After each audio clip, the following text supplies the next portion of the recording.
All right, we're back with another episode of Exploring Growth. I have Manny De La Vega here with me. Thank you so much, Manny, for being part of this. Thank you, Lee. Appreciate the invite. Yeah, so a quick introduction to Manny. I've known Manny for many years. Just to kind of give you some context to his background, I think it's important for this topic. So, for many years, and I don't even know how many years, probably more than a decade, Manny has owned and operated his own restaurant, and restaurants plural, um, and has been, had great success with it. He's also been, for I think more than a decade, a mentor to entrepreneurs who live in impoverished environments like Haiti and Honduras and Mexico, countries like that, that have very little resources, and have lots of barriers to just day-to-day life, let alone owning and operating a business.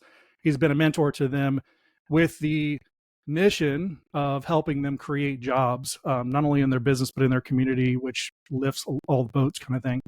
And I've had the good fortune to work with him in some capacities there over the years. And then more recently, Manny launched his new company, De La Vega Business Advisors, where he's a coach advisor to business owners and entrepreneurs. And so I couldn't think of a better person to have on to talk about mission, because I mean, in every sense of the word, you have lived mission out. So it's Yeah, exciting. yeah. I was definitely very excited when you invited me because the type of coaching that I do is very hands-on. Like I'm Yes. interested in not only the theory of the information, but how can you take that information and live it in the business. So yeah, this is very exciting for me. But Yeah, it's great. I'm really super pumped to have you here. And so let's just jump right into it. I wanna first, before we get into our conversation, kind of do a little bit of a prologue, because I think it's important. I'm all about practical wisdom, right? So that's kind of like the moniker of this podcast. I really want to get right to the point of what's the difference between mission and vision, or as I see it, so that we can have that in our mind as we're going through this discussion. So I wrote this out. I'm just going to read it to make it easier here. But vision is giving your organization a purpose, a North Star. It's striving for something that is beyond revenue, typically, and beyond yourself. It's making an impact in the world or even just your industry. And it goes beyond turning a profit most of the time. I mean, profit is obviously something we're all looking to do, but generally, good businesses we see, or great businesses we see, the profit comes as they follow their vision. Um, Building something great, saving lives, improving lives. These are the type of things that make up a vision. And of course, we covered this in our last episode. Um, and so now today we're talking about mission. And mission, the way I see it, is making your vision practical. It's taking your North Star and applying it practically to your work, and to your team and to your organization, so you can fulfill that purpose. So being on mission is acting in a certain way and working with your purpose in mind. So if vision is the why, mission is the what. What are we doing to fulfill our vision? So I give you one example to kind of kick this conversation off, and this is just a made up example. But you look at a company maybe that's selling safety gear to the construction industry. This is, I think, a pretty easy one to wrap our heads around. If the vision for this company or the purpose is to save lives, because maybe, and typically we see the visionary is usually a singular person that has a passion for something that is beyond themselves, starting a company. Maybe that person came from the construction industry. Maybe that person fell off a building, had the personal experience, but maybe they saw people around them getting hurt all the time, and that's why they started this company. I think when you see founders and owners that start companies, or buy companies, or involved with companies in a way like that, where their passion comes through, that's usually where you find a visionary. And again, we talked about this last episode, and those are the people who really can set people on mission inside their organization. So if we look at this example, if the purpose is to save lives, then the mission for the company is to equip their customers with the tools to reduce or eliminate all harm or risks to the workers, right? So if that's the case in this fake example, now the natural kind of cascading effect of this purpose-driven, mission-oriented mindset of the organization is to create a brand that wraps around that narrative.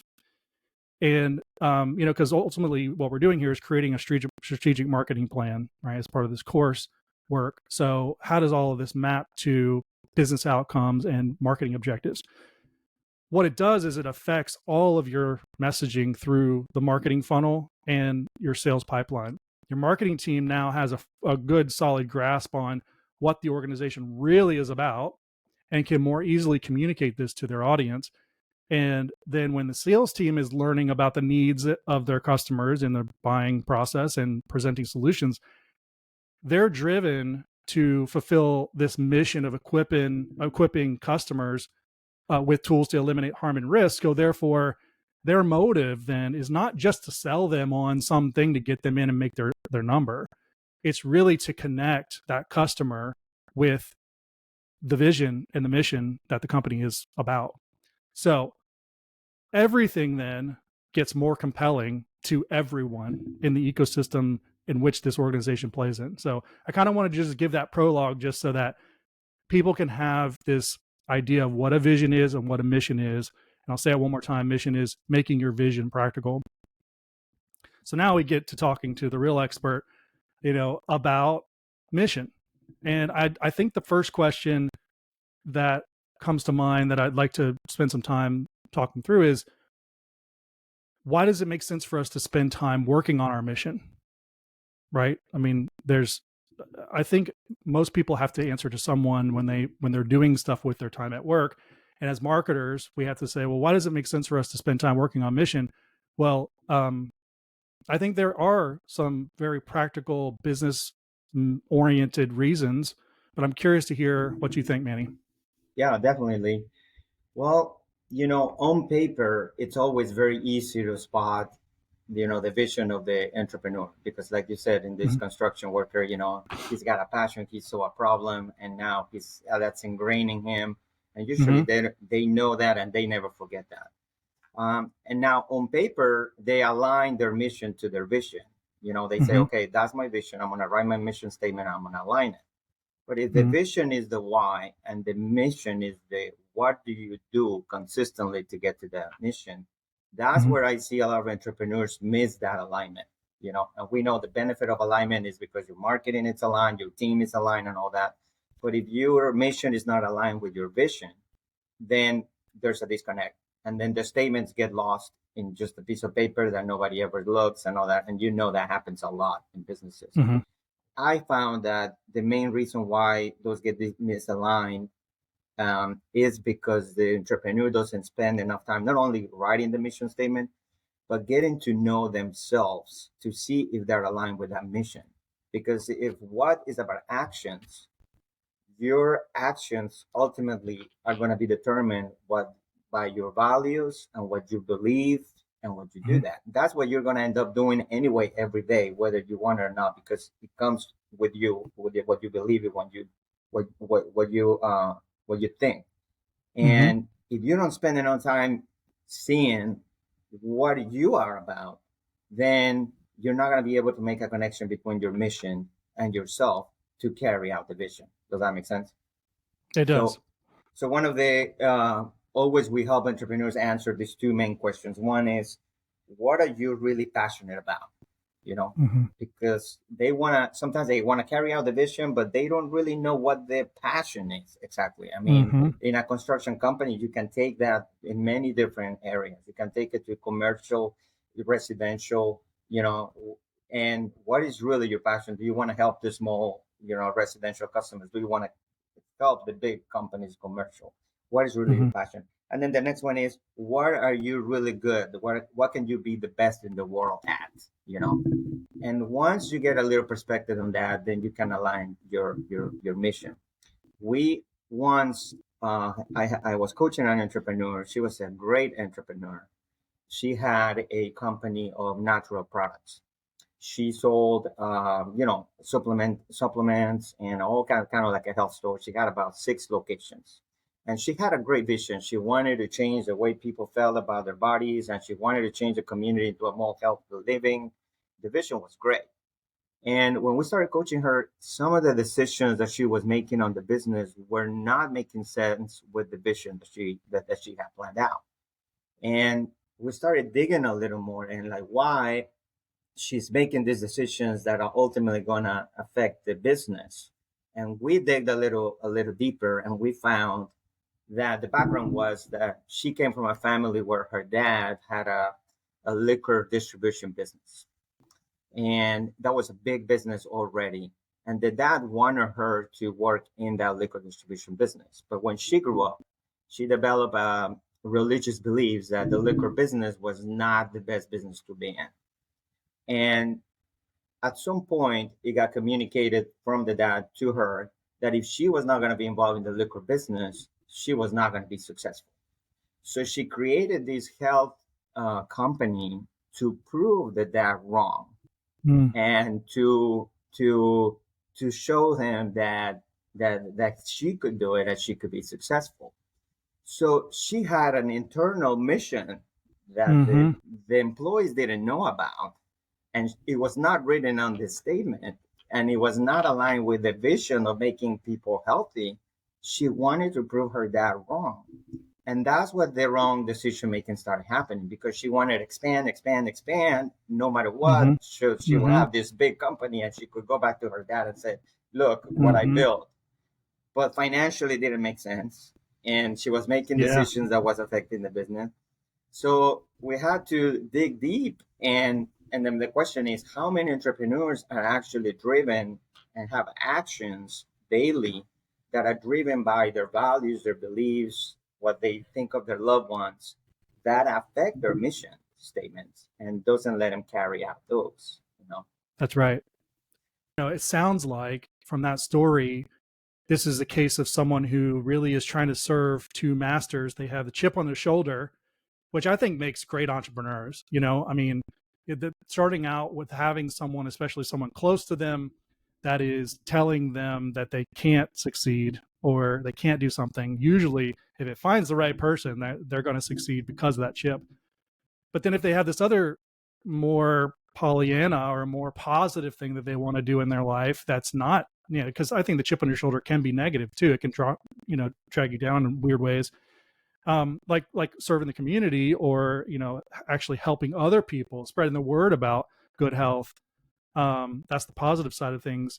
You kind of have to pick one. You almost have to like say, what is it I'm about? Because it's going to be really hard to translate that chip on your shoulder to your team, right? Because Exactly. they don't know the father, they don't care about that. But Yeah, the other part of it, you probably could translate.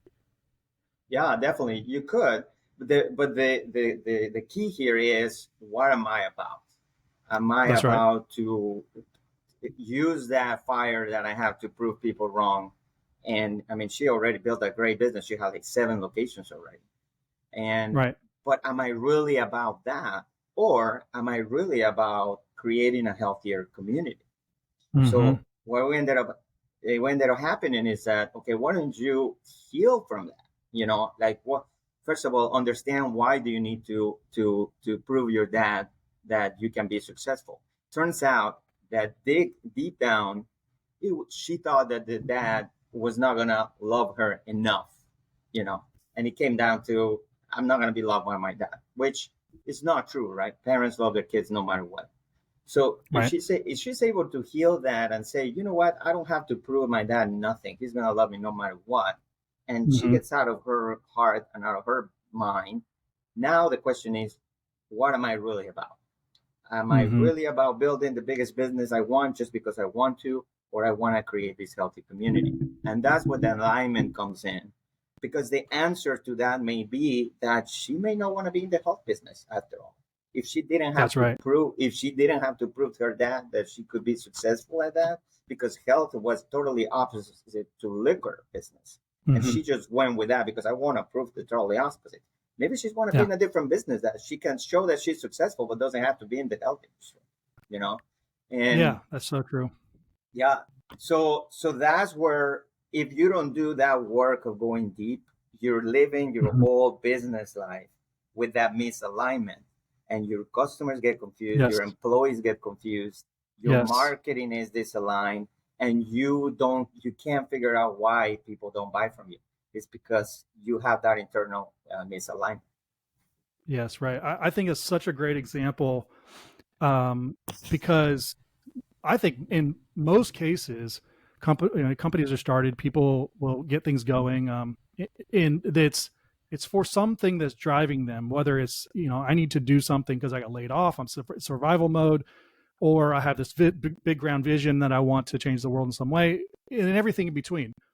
But as you get going along and you start hiring people and you start bringing on customers and learning about your market, and it's such an iterative process. There's I don't think ever been a company that's been created and they went from point A to Z, and it all just worked and it worked exactly the plan. It just doesn't work like that. Um, so this story is not any different than probably most of the people that are listening, that are business owners, CEOs, and marketers that are trying to exist in an organization that maybe has a misaligned message, uh, or doesn't understand the mission that they're on. So I think it's really good. And to your point, I think one of the results or outcomes of working on mission is alignment. I mean, I think that could be sort of this umbrella that everything else sort of flows from, or lives within. Alignment gives you, it takes you sort of from a fragmented organization to a unidirectional organization. And if everyone is in a line, this beautiful picture, um, of everyone knowing why it is they're doing what they're doing, and all of that is in accord with each other. You start to have business results. You start to have metrics that are positive in your favor, meaning you stop spending time on things that don't align with the mission, things that maybe never should have been spent time on. But you have this in a fragmented organization. You have people spending time on lots of different things because everyone's sort of naturally going to make up their own mission. And when you have a lot of different missions coming to the table, inadvertently, it makes for a very messy company to manage. You have lots of HR problems. It just causes more problems than you. And if you're in an organization like that, where you're kind of looking around and you're thinking, we do have a lot of like people saying different things and thinking different things and thinking that we are a company that we're not, that I think that we are, but this person is probably a really good, it's probably a good reason that you're in a company that needs to spend some time looking at the mission. Exactly. And business schools teach how to align the mission to the vision, but Mm-hmm. they don't teach how to go deeper and align your behaviors and beliefs to your Mm-hmm. mission that would align to your vision. That's right. That's just, you don't learn that anywhere. You have to, most Mm-hmm. entrepreneurs, and I've been around for 20 years in my business, I have to learn the bad way. When things don't Mm-hmm. work out, and then I have to rethink. But I wish there was a more proactive way of doing it. And, coaching is a very proactive way. We all need a coach to kind of make us understand Mm-hmm. what are we Mm-hmm. about, and because a coach will see what you don't see, right? You In her case, she didn't even know she wanted to prove her dad that. It was just something that fired her when she was little. I mean, the comment that he made to her, it was even when she was little. And then she got ingrained that, and she didn't even know about it. So, Mm-hmm. but yeah, but it's so crucial that we only not spend time writing the mission, but understanding what will drive the vision. Now that's going to be our actions, and what drives Mm-hmm. our actions. So, That's right. Yeah, and I think even more practically to that point, if you're talking about the why and then the what, then it gets to the how, which I'll cover in later episodes and uh, modules. Um, but the how should naturally flow out of the what, because when you start to really, you know, take the steps through this, your how is going to start to be goal oriented, objective oriented. You start to lay out the fundamentals of a mission. So we're on mission to do these things that serve our greater purpose. How are we going to do that? Well, we need to map out customer journeys. We need to map out, all of these different things. So that if you follow this train of thought, I think you can really naturally get to the why, what, and how pretty quickly. But the hard work really is in, honestly, in all the things that I've seen, it's in getting a hold of the person who should be the visionary or is the visionary, and articulating down the channels to the rest of the organization in a very clear and concise and compelling way that is clear to everyone what it is that you're doing. Exactly. Um, I think that's the hard work, and I think there are business outcomes on the other side of it. It can be tricky though, because as a marketer, if you don't own and control that vision, which you typically don't unless you are the owner, um, you have going to have a really hard time going up. We talked about this a little bit on our last podcast as well, going up the chain to affect change. But I think it poses a good problem for a marketer to be in the role that they are, to say, okay, our job is to sit in the seat of communicating the message from the company to the buyer. We're learning about the buyer and we are part of the organization. Well, the marketer is in a great spot to affect change to both sides, but especially Totally. up the chain. So, Yes. you know, I mean, it's a place where, even if it's not sanctioned by the company to say yes, spend time and resources to go work on mission and involve us as you need, you should still maybe even spend some time on, after hours or whatever, thinking through what does our mission look like to fulfill our purpose. That's totally true. The market is in a great position because the visionary is not gonna. First of all, people that work for him, they're not gonna come to him and tell him this the misalignment. They're not gonna be feel comfortable doing that. Mm-hmm. For a marketer, that is their job is to put all these communications cohesively. That they are in that position to make the visionary see what they don't see and create Mm-hmm. alignment if there isn't. Yeah, totally. I agree Yeah, with that. something that comes to mind is how a marketer could do that when they see that it's misaligned is going to their leader, whomever this person is that has a passion and it's just not being communicated, and sitting with that person and understanding more about the passion that they have, with the purpose of more clearly articulating that to the market, to the buyers. And I think approaching it that way, it involves that person to a degree where they feel like, okay, this is actually worth spending time, because I do want to talk about why I'm passionate about what we're doing. Um, and so you're probably going to make some headway walking down that road, drawing out their passion and then turning that into messaging. I think there's no ideal scenario where you can just spend a bunch of time going away and doing ropes courses and stuff, and everybody's you know gets to work on everything and it all works. So it's kind of messy, anyways. But I think spending the time with the visionary, drawing that passion out, and being able to communicate it, even in your team to start, um, is a great exercise for marketers. Yeah, and then even for marketers like you, that you work on strategy, and strategy is, That's right. and of course, when you think of a marketer strategy, is that what's the strategy to make the communication happen?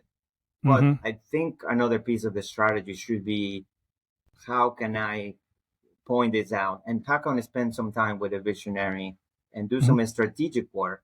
In our framework that we use for coaching, we have a strategic planning that we call it, and that is exactly what we do, is asking the questions to find if there is alignment or misalignment. So Mm-hmm. if a marketer has something similar that they can use a strategic planning time to point these misalignments, then they combine that with the strategic plan of the communication piece, and then you have a more cohesive plan for the marketer. That's right. That's one thing I can think of. Yeah. So Yeah. yeah, good And stuff. so, the next question that comes to mind is, why does all this matter to our buyers? Right. I'm interested to hear your thoughts on that. Yeah, definitely. Well, the example that we just talked about, there was confusion everywhere.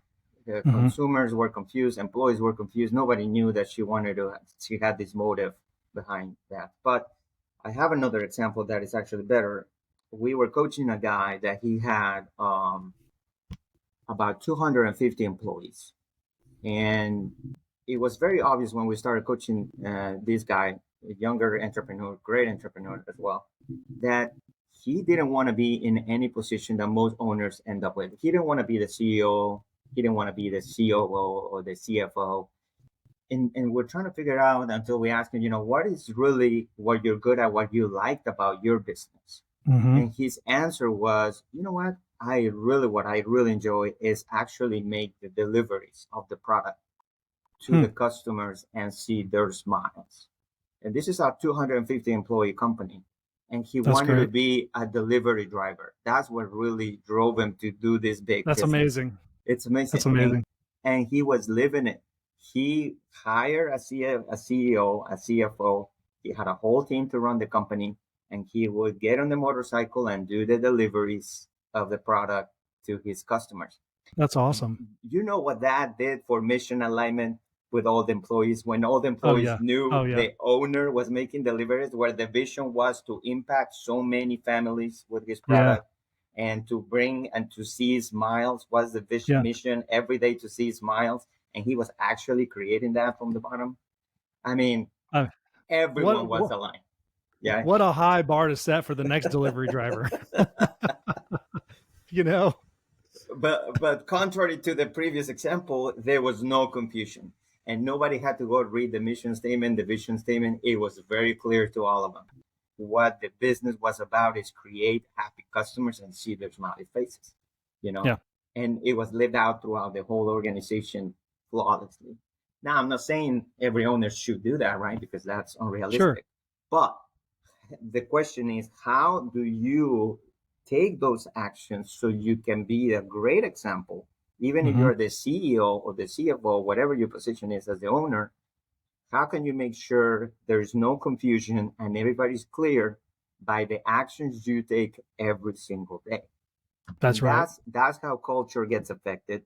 That's how consumer satisfaction gets affected. And that's when you start seeing all these results. So that's your job as the owner, is Mm-hmm. do the strategy to make that happen, not to leave the vision and mission in the executive team Mm-hmm. and leave it there. No, bring it out to life by example. I have to imagine in that story, it sounds like their retention rate is probably pretty high for customers because he's out there talking to them every single day on fire, just passionate about what he's doing. Probably gets his feelings hurt very easily if someone doesn't like what the product or whatever, which is great. It's very personally involved. But to the business metric side of things, to just take it a little different direction, I think that's something to think about is what are the business outcomes for spending time on mission, making it matter to your buyers.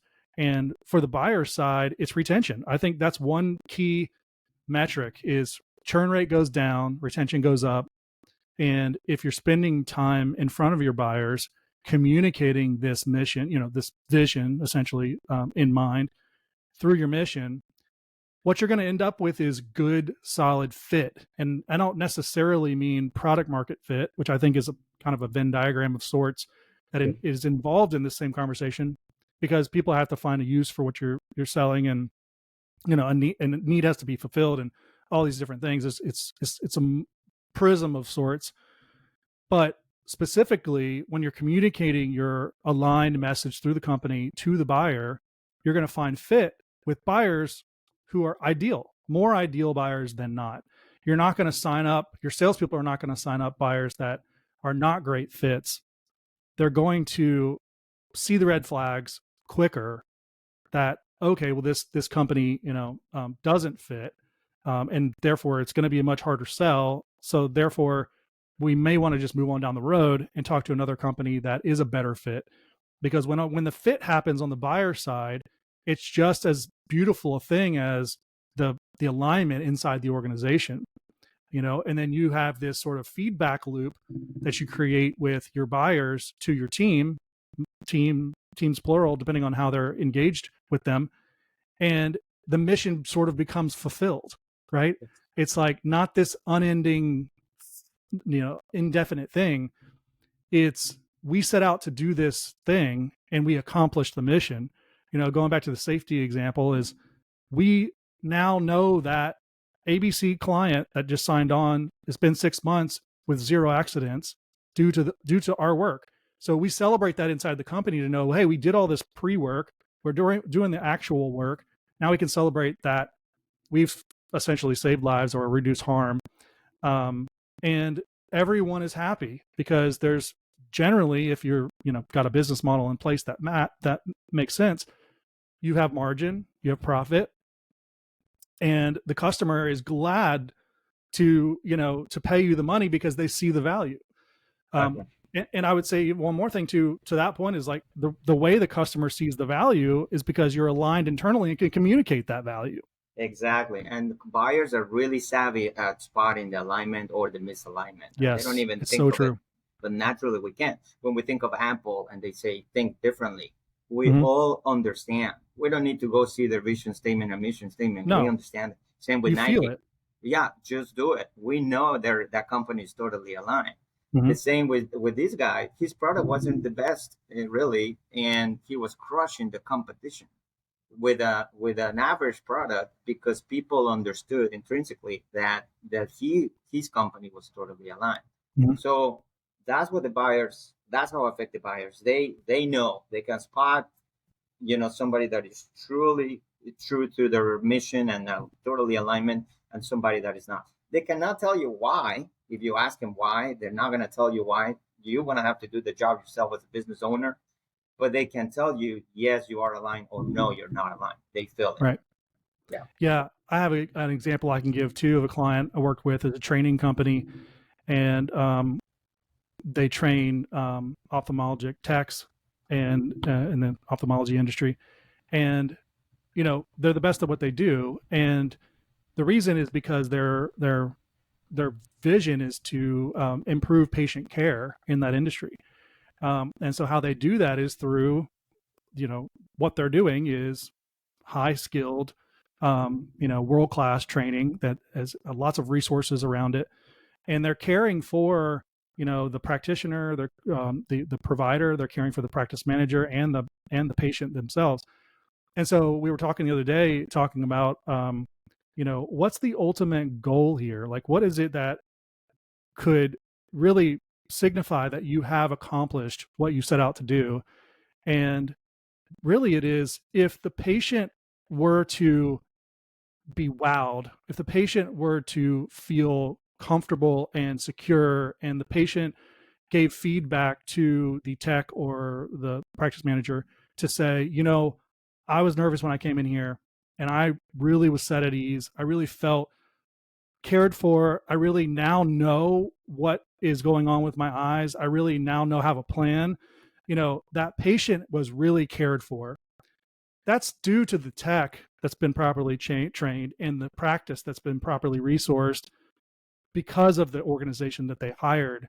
And so what's cool about that is the impact is really happening at the patient level, and their mission is complete when that patient gives good feedback in a way that's, not, I mean, not necessarily whole life changing, but in the moment, it's people have trepidation about, eye appointments, doctor's appointments, those kind of things. And when they're set at ease, well, now the patient retentions, on the business side is greater for the practice.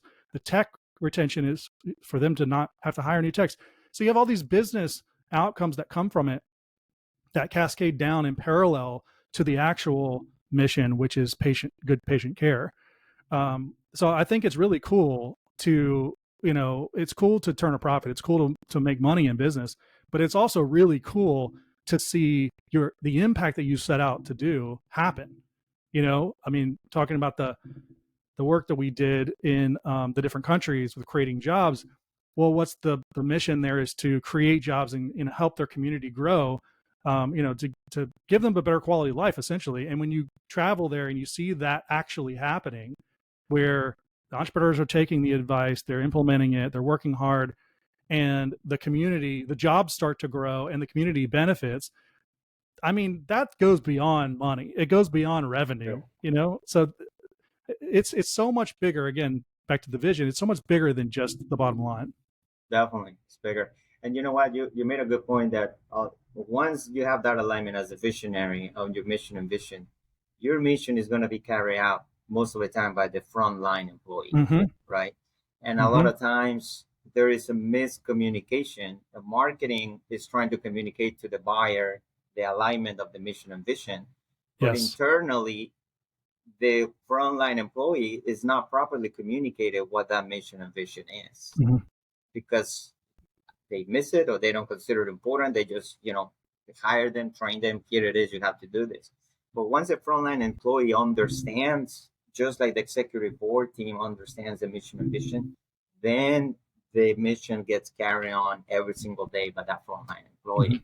And that's when the owner, like you said, can see the fruits of that every single day. And that gets missed all the time. That's right. The communication gets broken in between, That's and right. the frontline employee, they just think they just have a job, and they That's don't right. think they have this big vision that is so important, and they don't know about it because they haven't been That's right. communicated. Yeah, and I think practically speaking, what's motivating your team to do their job every day, to do their work, to come to work and be, you know, excited about what it is they're doing. This morning I was on a walk, and I, in light of our conversation, was just kind of thinking through this, and I had this visual of a person walking. You've seen people before, you know, and we've done it ourselves too, if we're self-aware enough to know that we're doing it, where they're walking with their head sort of in front of them, almost like their brain is carrying them, and they're deep in thought, and they're walking usually at a faster pace.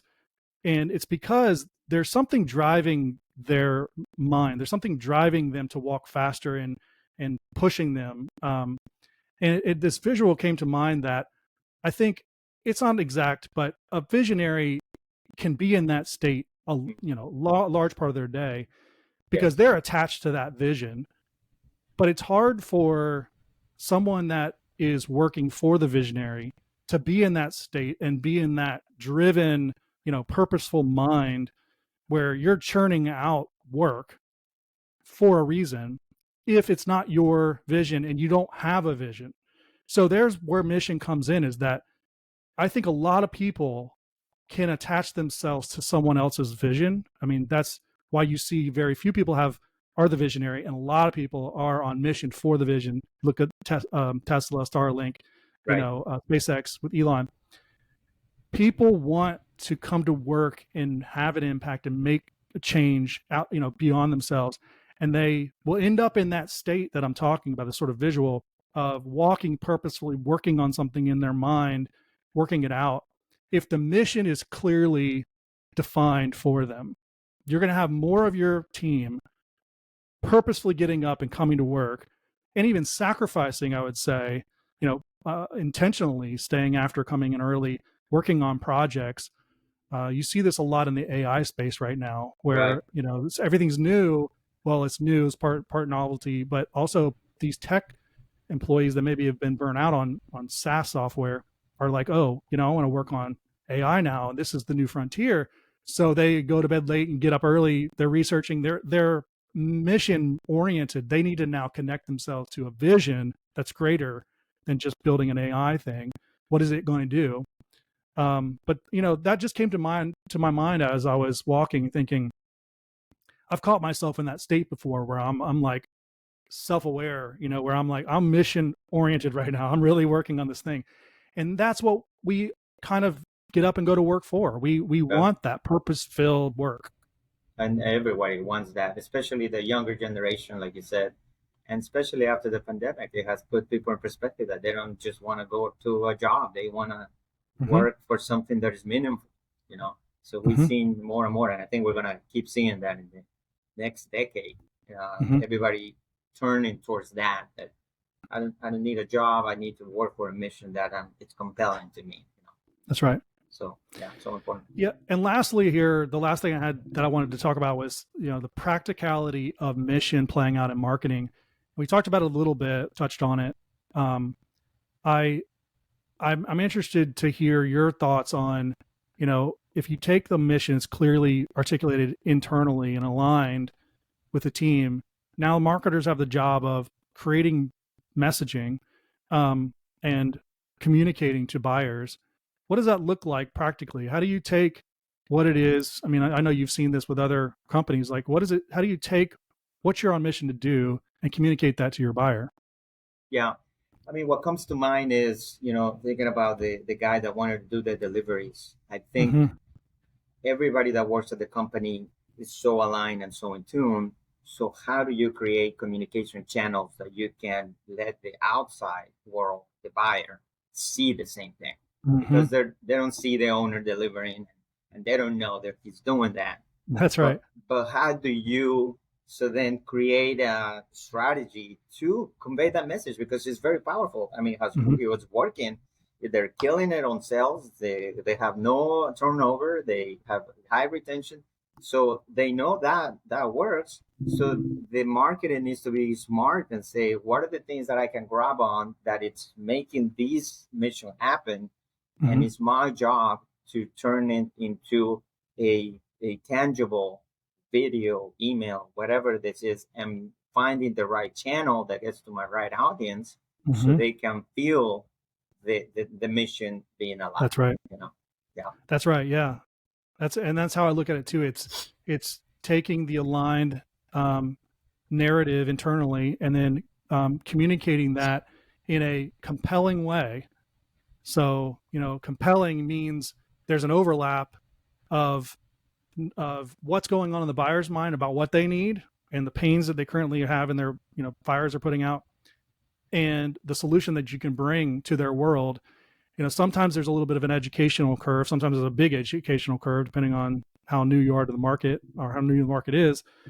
Um, but the greater the passion, the greater the vision, and the more aligned that you are internally, the more clear it's going to become. Not get to channels later. Do we get on Instagram or LinkedIn or whatever? Get to that later. It's about now creating messaging in a form that is compelling. So Right. if we get back to the safety gear construction company, they want to save lives or reduce risk to lives. Well, you can now start to look at how do we create videos, emails, written. How do we create resources that articulate why we're so passionate about what is happening? How do we talk about stats in the industry? How do we talk about lives that were lost and why it is such a big problem, and why our company is positioned properly to solve this problem? How do we give them resources that contextually wrap around this narrative? So maybe it's not necessarily risk that they're looking at, even though it is in their back of their mind because it's not has not lost on them. But maybe they're really focused about compliance with OSHA or some kind of regulatory Yeah. thing that's always creeping up and stopping their jobs, right? Because stop job is revenue lost. So speaking to the thing that matters to them most and drawing that narrative into, well, we want to help your guys stay healthy and at work, and we want to help your jobs continue on. So it's what is it that they value, and aligning that with what you value, you're going to start to pretty quickly get to some messaging that works. Exactly. Yeah, that's what Apple did so great, and Nike, for example. Hmm. When Apple was very small and they only have a handful of teams working on the iMac or the iPhone, they they were already feeling what we're feeling now about Apple. We just didn't know about it because the alignment was already ingrained inside the company. Hmm. So the great marketers did that job. They That's right. found what they were passionate about, and they found a way to communicate it to all of us. Yes. And that's when Apple went woke, because they Yes. found that key ingredient. If they had not done a really such a great job, Apple probably would be still small, and everybody would be happy working there and creating all these things. But who knows if it wouldn't exploded the way it exploded? But the marketers did that. They found it. Yes. Yeah. And I think I have a reason why, and I talked about this a little bit on the Vision podcast, last podcast, but it's this idea that if you do have such clarity internally, and you're as a marketer, which I think very rarely happens. So if you're thinking, oh well, my situation's so bad, a lot of people have it. It is all messy. But if you're handed this sort of perfect textbook of vision and mission, and it's very compelling, then as a marketer, and then even as a creative, someone who's going to be creating this content, distributing it out, communicating.